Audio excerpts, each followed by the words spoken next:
Une chose, que quand Jésus a dit que celui qui a les oreilles pour entendre, qu'il entende, cela ne veut pas dire qu'il n'y avait pas des gens qui n'avaient pas des oreilles. Cela ne veut pas dire qu'il parlait aux sourds muets. Mais cela voulait tout simplement dire, il y a des fois quand vous parlez à des gens, vous avez l'impression qu'ils vous écoutent, mais ils ne vous entendent pas. Pourquoi?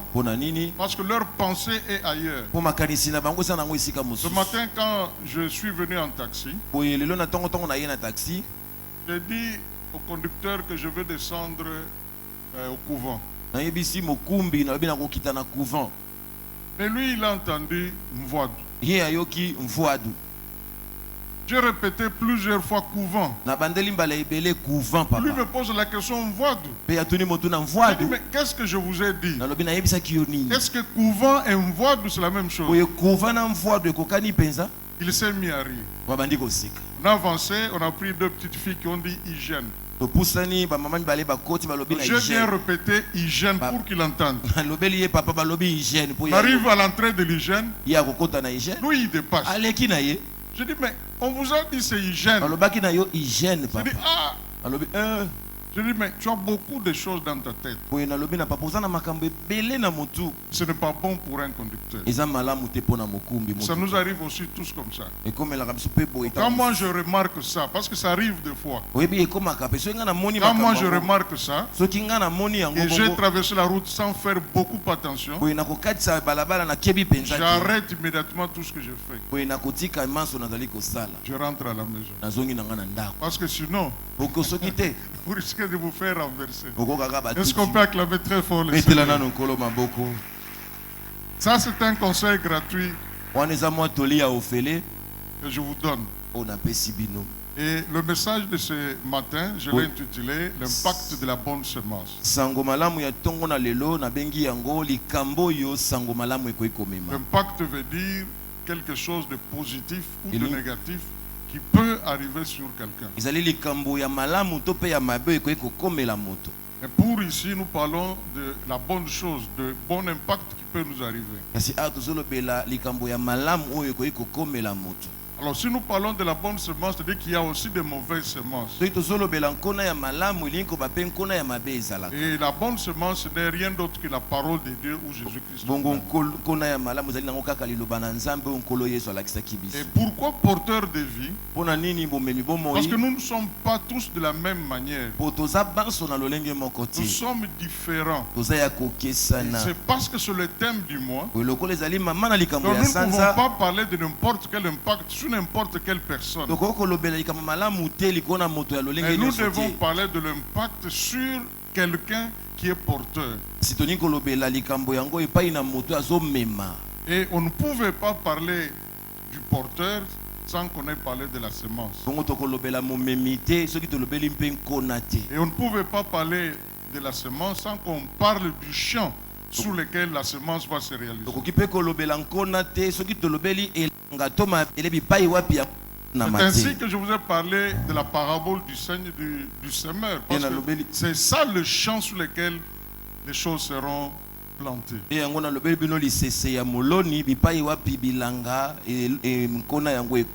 ces champs symbolise les différents types de personnes, différents types de cœurs qui peuvent être sur la terre. Alors nous sommes différents les uns les autres. Nous n'allons pas réagir de la même manière. Même si on nous donne tous, nous sommes des musiciens, on nous donne une guitare, nous n'allons jamais reproduire la même chose. Jamais. On va reproduire le même son. Même si on nous donne un synthé ici, nous n'allons pas reproduire le même son. Parce que tout dépend de la manière dont tu appuies. Tout dépend de la manière dont tu joues les cordes. Donc quelque chose qui a de l'impact sur quelqu'un ne peut pas produire nécessairement le même impact sur vous. Et nous parlons de quel impact? Nous parlons de l'impact de la désobéissance de l'homme sur la terre. C'est ça qui a amené la mort sur la terre. On ne peut pas parler de la vie si on ne définit pas ce qu'est la mort. Par la mort, il y a la mort physique et la mort spirituelle. Je ne parle pas de la mort physique. Parce que nous avons l'assurance que Dieu s'occupera de la mort physique. Parce que la mort, l'aiguillon de la mort sera détruit par Jésus-Christ. Et il appelle d'ailleurs la mort physique le sommeil. Et dit, je ne veux pas que vous soyez dans l'ignorance pour ceux qui dorment. Donc vous voyez que le Seigneur est en train de minimiser la mort physique. Et je parle ce matin de la mort spirituelle. D'où vient la mort spirituelle? La mort spirituelle, c'est la séparation avec Dieu. Bien-aimé, vous pouvez être vivant et marchant, faisant tout ce que vous voulez, étudier, marcher, danser, faire tout ce que vous voulez. Mais si vous êtes dans la séparation avec Dieu, sachez que vous êtes mort spirituellement. Alors d'où vient la mort spirituelle? Et là je vous amène dans Genèse au chapitre 1. À partir du verset 26, la Bible dit ceci. Puis Dieu dit, faisons l'homme à notre image et à notre ressemblance. Pourquoi? Pour qu'il domine sur les poissons de la mer, sur les oiseaux du ciel, sur le bétail, sur la terre, de toute la terre, et tous les reptiles qui rampent sur la terre. Tout. Dieu, l'homme devrait dominer sur toutes ces choses. Remarquez que pendant que Dieu disait ça, cela n'était qu'au niveau des intentions. Il n'avait pas encore créé l'homme. Et sachez que ce que Dieu a dit dans son intention, vous voyez que c'est déjà réalisé. C'est pourquoi je lève ma main ce matin. Et tous les projets de vos cœurs trouvent la solution. Même si vous n'avez pas encore vu ça, mais croyez que vous le verrez s'accomplir. Alléluia. Amen. C'était encore au niveau des intentions. Et Dieu le créa hommes et femmes. Et il dit, soyez féconds, multipliez-vous, remplissez la terre. Ce qui était une très bonne chose. Et Dieu dit ceci, je vous donne toute herbe portant de la semence qui sont sur la terre, et toute herbe ayant du fruit en lui, et portant de la semence comme votre nourriture. Et Dieu dit encore, vous pouvez manger tous les animaux, peuvent se mouvoir sur la terre. Ce qui était une très bonne chose. L'homme était programmé par Dieu pour dominer. Mais Dieu ne l'avait pas encore fait. Il ne l'avait pas encore formé. Jusqu'en Genèse chapitre 2. À partir du verset 7, la Bible dit, Dieu forma l'homme de la poussière de la terre et il souffla dans ses narines. Et Dieu, et l'homme devint quoi? Devint un être vivant. Donc je reprends. Dieu forma l'homme de la poussière de la terre et il souffla dans ses narines un souffle de vie et l'homme devient un être vivant. Donc pendant qu'il était formé, c'était quelque chose d'inerte, comme ce que je tiens à la main. Il n'y avait rien. C'est pourquoi j'ai entendu je crois que ça doit être quelqu'un qui a dit ici, ça doit être le modérateur qui a dit, en réalité dans l'homme c'est l'esprit qui vivifie.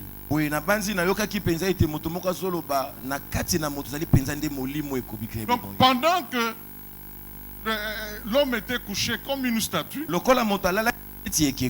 aussi longtemps qu'il n'y avait pas encore et il ne pouvait pas bouger. Et quand il est devenu un être vivant, Dieu l'amena tout droit dans le jardin. Et il le plaça là.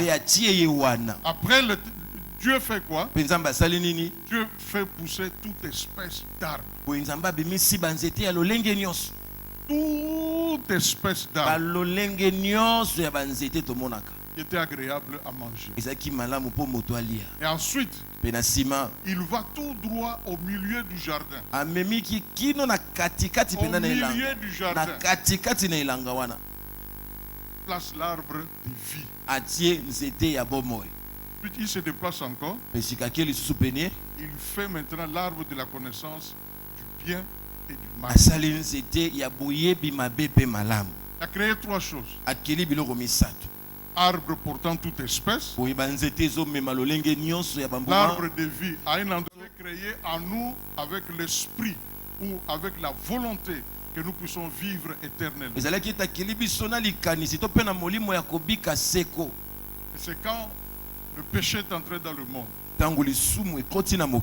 Et Dieu a écourté notre vie au plus robuste à 80 ans. Sinon, on pouvait vivre éternellement. Maintenant, l'homme et sa femme et Dieu étaient tous ensemble dans une parfaite harmonie. Ils venaient chaque jour. Dieu venait chaque jour rencontrer les couples. Il parlait de bonnes choses. Je suis en train de m'imaginer. Il parlait de bonnes choses. Pourquoi? Parce qu'ils étaient en harmonie. Mais dans Genèse chapitre 3, les choses changent. Qu'est-ce qui change? Il y a une troisième personne qui vient. C'est le serpent. La Bible dit que le serpent était le plus rusé de tous les animaux. Et l'Éternel avait fait. Et il dit à la femme ceci: Dieu a-t-il réellement dit, vous ne mangerez pas de tous les arbres du jardin? Voyez ça? Il pose la question. Dieu a-t-il réellement dit que vous ne mangerez pas de tous les arbres du jardin? Quelle aurait été la réponse si cette question vous aurait été posée? La réponse est non. Dieu ne les avait pas interdit de manger de tous les arbres qui étaient dans le jardin. Il a dit seulement deux choses. Au milieu, je plaçais l'arbre de vie. Et il y a aussi l'arbre de la connaissance du bien et du mal. Quand vous allez en manger, vous allez mourir. La femme répondit au serpent ceci: nous mangeons du fruit des arbres du jardin. Là, il a dit la vérité. Mais quant au fruit qui est au milieu du jardin, Dieu a dit, vous n'en mangerez point et vous n'y toucherez point, de peur que vous mouriez. Ça c'est faux. Parce que l'arbre qui était au milieu du jardin n'était pas l'arbre de la connaissance du bien et du mal, mais c'était l'arbre de vie. Et Dieu n'a pas dit d'aller toucher l'arbre de vie, parce qu'il ne leur avait jamais dit où était l'emplacement exact de cet arbre.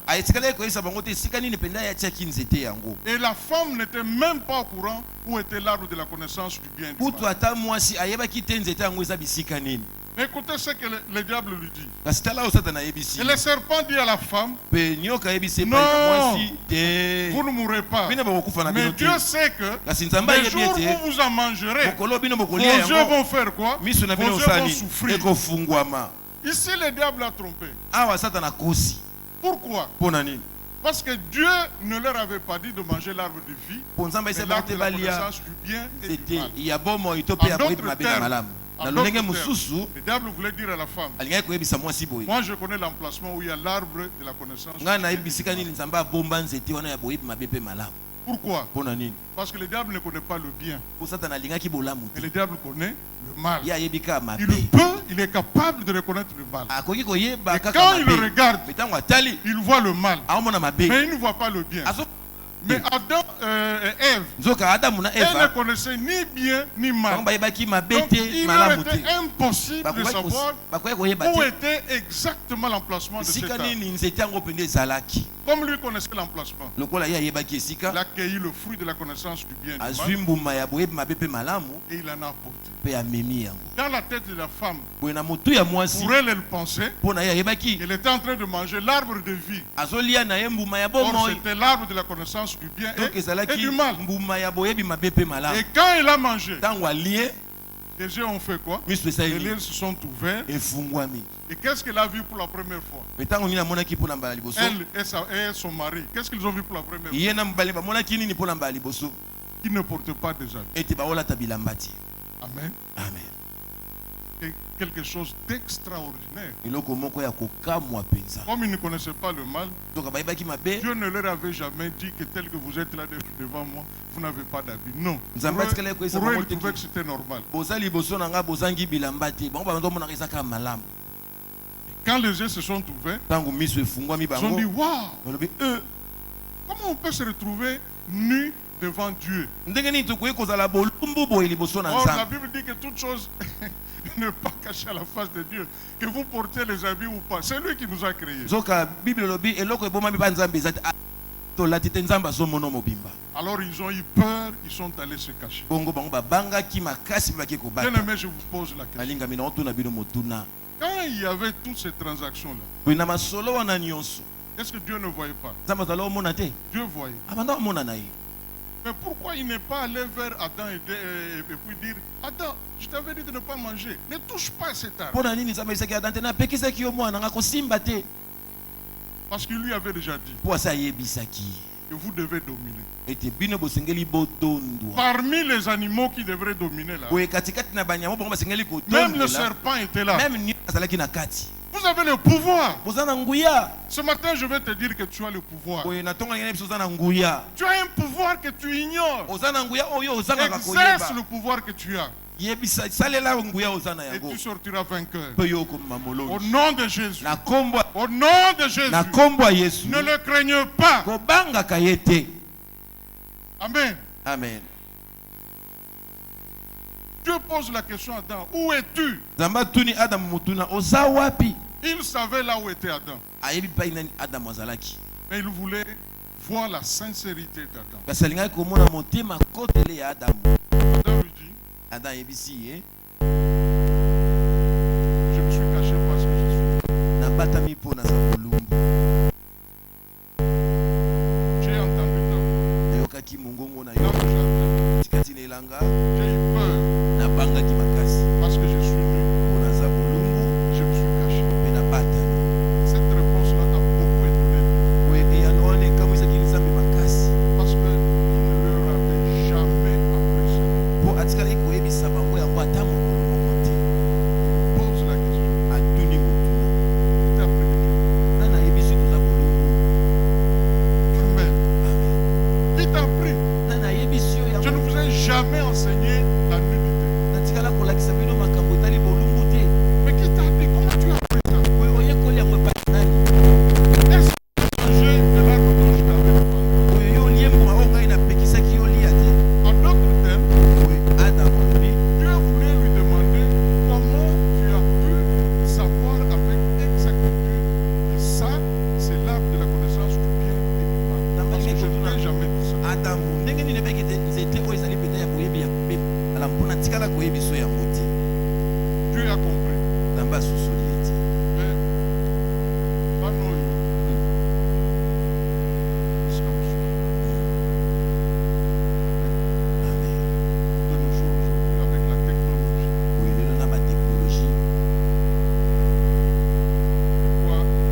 gens qui nous enseignent. Les enfants, ce sont eux qui nous enseignent. À notre époque, nous, on écrivait des lettres chéries, voilà. Tu vas déposer na Sotraz et Matadi et le reçu. J'ai même ces lettres jusqu'aujourd'hui. Mais de nos jours, qu'est-ce que vous allez faire? Alléluia. Amen. Est-ce que vous pouvez empêcher quelqu'un de connaître le bien et le mal? Il n'y a que Dieu lui-même. C'est pourquoi nous devons parler de la bonne semence. Si Dieu ne nous garde pas, c'est grave. Alléluia. Amen. Vous lui parlez de A. Vous êtes d'abord dans A. Mais il y a ça comme déjà dans Z. Et puis tu poses la question, mais comment tu connais tout ça? Tu l'as jamais vu ça sur l'internet. Ah bon? Vous voyez tout ça dans l'internet? Non. Tout ce qui se fait dans l'internet, ce n'est pas la vérité. Alléluia. Amen. Alléluia. Amen. Ce n'est pas la vérité. On nous trompe. Laisse-moi revenir dans la Bible. Alors Dieu a compris que l'homme était devenu comme l'un d'eux. Il était devenu comme Dieu. Petit Dieu. Sur un point. La connaissance du bien et du mal. Alors il va prononcer une décision grave. L'Éternel Dieu dit: voici l'homme est devenu comme l'un de nous. Pour la connaissance du bien et du mal. Qu'est-ce qu'il faut faire? Empêchons-les d'avancer sa main, de prendre l'arbre de vie, d'en manger et de vivre éternellement.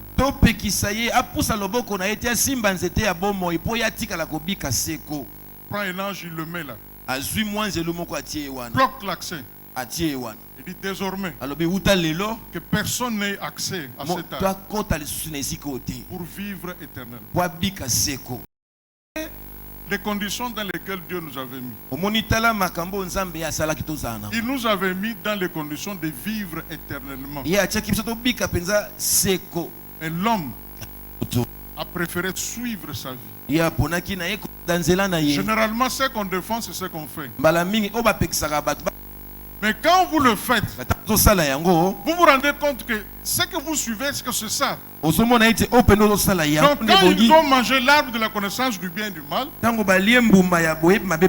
ne sais pas à quoi ils s'attendaient. Mais cela n'a eu comme résultat de constater qu'ils ne portaient pas de habits. Ils ont touché des fétiches. Venez voir comment. On construit avec quoi? Vous savez, vous voyez $1, $2 que vous donnez. Un jour, le pasteur, je me posais la question. Maintenant, qu'est-ce qu'on va faire? J'ai dit, il y a plusieurs plans. Dans notre tête ici, il y a plusieurs plans.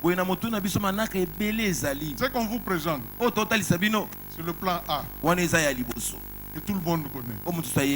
Il y a aussi d'autres plans. B, C, D. Quand on arrive à tel endroit, on voit que c'est comme ça. Nous devons être à mesure d'adapter et d'avancer. Il n'y a pas de fétiche. Il n'y a pas de magie. Mais c'est bien pensé. Je prie Dieu pour qu'il vous donne ce matin de bonnes idées, des idées qui vont vous avancer vers la réussite de votre destinée. Il y a celui qui croit, cela dit Amen. Est-ce qu'on peut acclamer très fort le Seigneur? Peut envoyer les enfants à l'Europe. Il a tout. Mais les enfants ne partent pas. Pourquoi? Point d'interrogation. Il y a un autre qui vient chaque jour. Comme notre frère Yenga qui est venu avec un bébé. J'étais étonné. J'ai béni son mariage. Mais je ne savais pas que Christelle avait déjà un enfant. Moi, je le regardais, on a souri. Donc lui, il a compris qu'il m'avait caché l'information. Mais combien de mariages nous avons bénis dans ce cas? Il n'y a pas d'enfant. Vous allez à l'hôpital, vous faites des examens. On dit, madame, vous n'avez rien. Papa, maman, tel que vous êtes là, vous pouvez concevoir. Mais pourquoi ils ne conçoivent? Amen. Amen. Amen. Il y en a d'autres qui cherchent du travail nuit et jour. Ils marchent, mais qui ne trouvent pas du travail. Moi, il y a des fois mon épouse qui dit non, chassons l'esprit de blocage. Je dis, il n'y a pas d'esprit de blocage.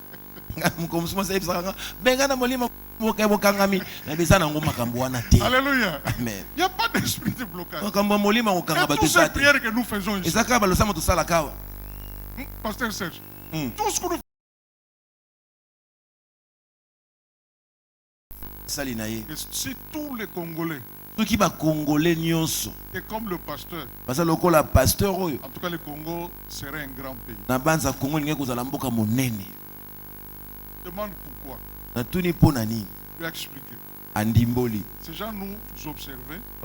Ils ont vu que mon caractère était différent des autres. Cela ne veut pas dire que moi j'avais beaucoup d'argent comme eux. Non. Cela veut dire que je me comportais différemment. Je vais vous donner un exemple. Tout ce qui restait, moi je remettais. C'est que les autres restaient et ils amenaient ça. Alors quelqu'un a commencé à me chercher. C'était le petit frère d'une maman qui est pris avec maman Annie. J'aimerais voir le pasteur Biou. Et pourquoi? C'est la seule personne que tel monsieur-là a jeté de fleurs. J'aimerais le voir. Amen. Amen. J'ai dit à sa soeur, ce caractère que j'ai, la bonne semence qui est en moi. Pas autre chose. Je pouvais faire ce que tout le monde fait. Mais je me suis donné moi-même une discipline. Un jour, pendant que j'étais dans ce bureau ici, quelqu'un est venu, il devrait me donner l'argent d'un projet. Sur l'argent qu'il devrait me donner, il s'est trompé des billets. Il pensait que c'était des billets de $50. C'était des billets de $100. Il a pris $10,000. Il a ajouté. C'était ici, dans le bureau. Moi, je suis allé vite à la banque. Je pose l'argent. La dame là me dit, mais tu m'as dit que c'était le montant. Je dis oui. Mais je vois 10 000 supplémentaires. Je dis non, je me suis trompé. Depuis ça, j'ai mis. Cet homme devrait partir à Kimpes. Je lui ai dit, tu es encore à l'église? Il dit, oui, parce que ne faut pas bande na ozela. Bon, ne parte pas. Il dit, non, moi je suis obligé de dire ne parte pas. Et tu devrais me donner combien? Je vais te donner tel montant. Mais tu t'es trompé, regarde. Alléluia. Amen. Mais avant d'arriver à lui remettre l'argent, c'est grave. Est-ce qu'il faut lui donner cet argent? C'est lui qui s'est trompé. Ce n'est pas moi. Lui savait bien qu'il devait me donner tel montant. Mais pourquoi il a mis son argent? Tu gardes ça pour toi-même. Alléluia. Amen. J'ai commencé à lutter. J'ai commencé à lutter. Fin de fin, je me suis dit non. Ce que nous enseignons, ce n'est pas ça que Daddy Béni Martin nous enseigne. Alléluia. Amen. Nous devons témoigner la bonne semence partout. C'est ça l'impact. L'impact, le bienfait de la bonne semence. J'ai pris son argent. Je lui ai remis. Amen. Amen. Il m'a regardé. Pourquoi tu as fait ça? C'est votre argent. Ce n'est pas mon argent. Est-ce que je n'avais pas besoin d'argent? J'avais besoin d'argent. Mais pas celui-là. Pourquoi? Parce que Dieu a dit, c'est à la sueur de ton front que tu mangeras. Est-ce qu'on peut acclamer le Seigneur?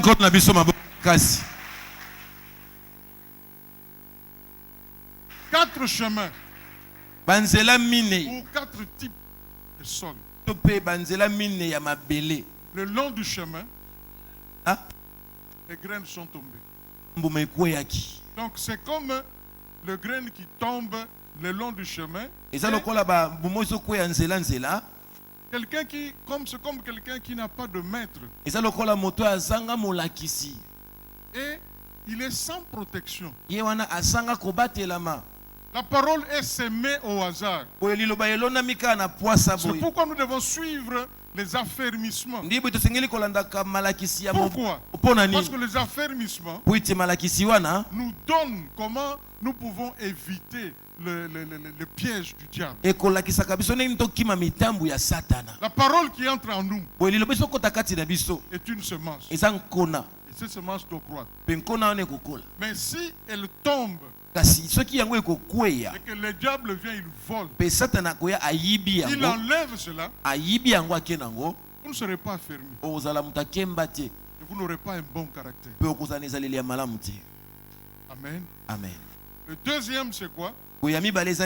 C'est la semence est tombée sur un endroit pierreux. La Bible dit que faute de racines, quand il y a eu le soleil, c'est brûlé. La semence est perdue. Ce qui arrive, quand nous évoluons dans un milieu qui est hostile, un milieu des occultistes, nous ne savons pas aller plus loin.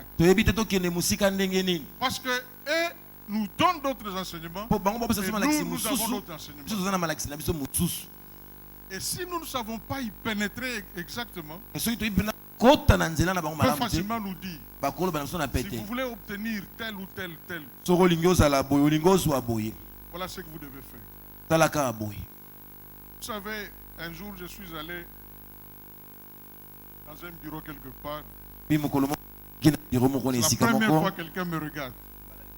Il me dit, tu vois tel que tu es ici, tu n'auras jamais du travail chez nous. Je dis pourquoi? Si tu veux avoir du travail, il faut venir à minuit. Donc il voulait m'initier dans son science. Je lui ai dit non. Moi je ne le ferai pas. Je peux rester tel que je suis.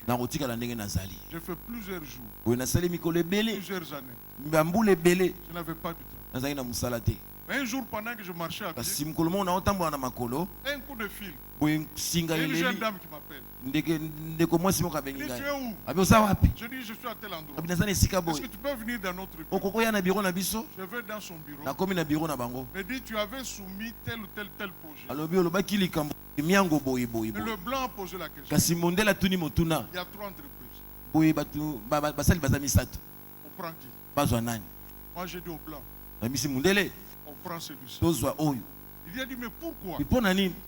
Est-ce que vous le connaissez? Il dit, je le connais, mais pas personnellement. Mais je le vois. Et elle ajoute, celui-ci est un pasteur. Donc nous sommes sûrs qu'il va terminer les travaux.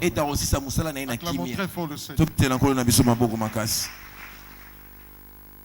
Bien-aimé, ne cède jamais devant les tentations. Ne restez attaché à la bonne semence qui est Jésus-Christ. Alléluia. Amen. Troisième, ce sont les épines, les soucis du monde. Je vous ai déjà parlé de ça. La quatrième, c'est sur la bonne semence, sur la bonne terre. Bien-aimé, Voilà ce que Dieu veut. Dieu veut ceci. Que nos semences, c'est-à-dire le parole de Dieu qui entre en nous, viennent en nous et habitent et changent notre caractère. Quand nous menons des actions, ces actions nous créent des habitudes. Les habitudes façonnent notre caractère. Et notre caractère façonne ce que nous sommes. Et quand nous sommes bien éduqués, quand nous avons assimilé la bonne semence qui est la parole de Dieu, quand cette parole habite en nous, Dieu nous transforme et nous amène à la position qu'on avait dans le jardin. Dieu veut maintenant ici créer un nouveau jardin. Il ne veut pas créer un nouveau jardin ailleurs, mais il veut créer un nouveau jardin dans nos cœurs. Alléluia. Amen. Voilà pourquoi l'arbre de vie était planté au milieu du jardin. Mais aujourd'hui, il n'y a plus du jardin. Parce que les champs de Dieu, c'est nous les hommes. Dieu veut planter l'arbre de vie. C'est pourquoi nous sommes des porteurs de vie. Nous sommes des porteurs de vie où dans nos cœurs. Et Dieu toque. Il dit, je toque. Je suis à la porte. Je vais entrer. Et quand je vais entrer, la condition de l'homme qui était un homme pécheur, qui était un homme destiné à la mort, a maintenant la vie. La vie pourquoi? Parce que Jésus qui était en dehors, Jésus vit maintenant. C'est pourquoi quand le problème s'est posé pour Lazare, Jésus a dit à ses sœurs, et moi, je suis la résurrection et la vie. Donc, tel que vous êtes là, que vos affaires soient décédées ou soient mortes ou soient au point mort. Ce matin, je prie la grâce divine pour que cela soit ressuscité. Alléluia. Sur la croix, qu'est-ce que Jésus a dit? Il a dit, Père, tout est accompli. Tout est accompli pourquoi? Parce qu'il était la semence. Et cette semence devrait mourir sous la croix. Mais où est-ce qu'il a validé sa sentence? Où est-ce qu'il a accepté sa mission? C'était dans le jardin.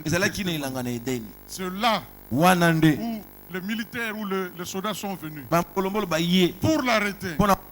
Et il a dit, vous cherchez qui? Nous cherchons Jésus dans le jardin. Et on l'a pris, on l'a amené sur la croix. Avant de mourir, il a dit, Père, tout est accompli.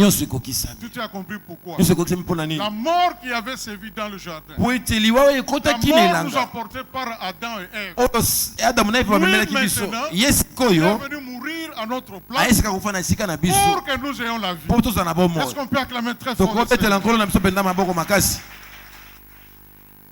Alléluia. Amen. Voilà pourquoi quand il est ressuscité, quand Marie l'a cherché, tout le monde a fouillé. Marie a regardé quelqu'un qui était en blanc. Quand il le regardait, il dit qu'il avait la forme du jardinier. Mais il n'était pas un jardinier. Et il était venu pour que l'arbre planté dans nous, dans nos cœurs, il devait prendre soin de nous. Alléluia. Amen.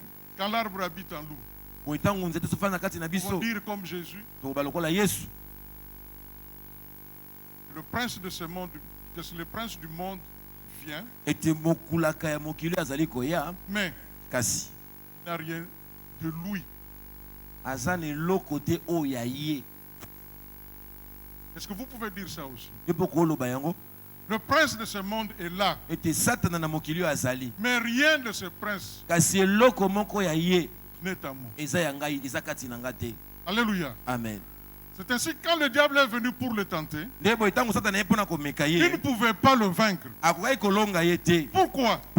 Parce que Jésus était une autre personne. Il était devenu comme dessin animé. Vous le tuez le matin, 3 jours après, il réussit. Voilà ce que Dieu peut faire avec nous. Dieu peut prendre les gens ordinaires et les faire des hommes extraordinaires. C'est la parole de Dieu habite abondamment en vous. Vous n'avez pas de choses à vous inquiéter. Pourquoi il dit ne vous inquiétez de rien. Parce que tout ce que vous cherchez, votre Père Céleste sait que vous en avez besoin et il va vous les donner. Je vais vous raconter une histoire. C'est l'histoire de Pierre. Pierre était très malheureux ce jour-là. Parce qu'il a péché toute la nuit. Il n'a rien attrapé. Il cherchait. La Bible ne dit pas quels sont les problèmes que Pierre avait. Peut-être qu'il voulait faire étudier ses enfants. Peut-être qu'il avait une dette de quelqu'un. Comme tu peux être là aussi. Tu te dis, mais comment je vais m'en sortir dans cette affaire? Je voudrais t'encourager. Et ton Dieu est là. Pierre avait des problèmes. Et il avait son filet. Mais ce que Pierre ne savait pas, que ce jour-là, c'est le jour où Jésus voulait parler à un grand nombre de personnes. Après avoir parlé, en utilisant sa pirogue, Jésus dit maintenant à Pierre, avance pour aller pêcher. C'était où?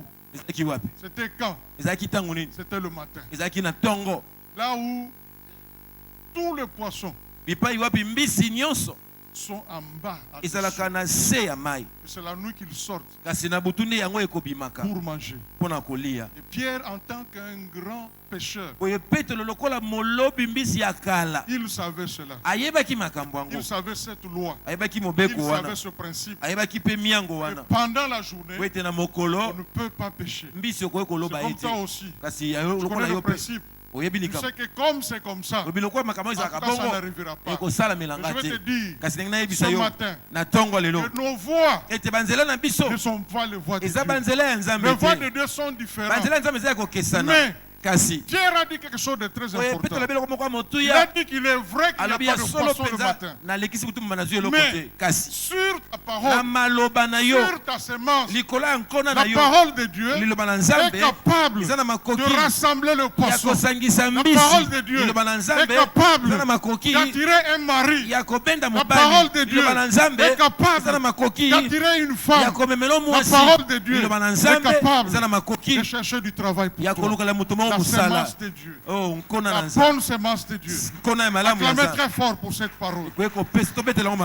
Sur la parole de Dieu.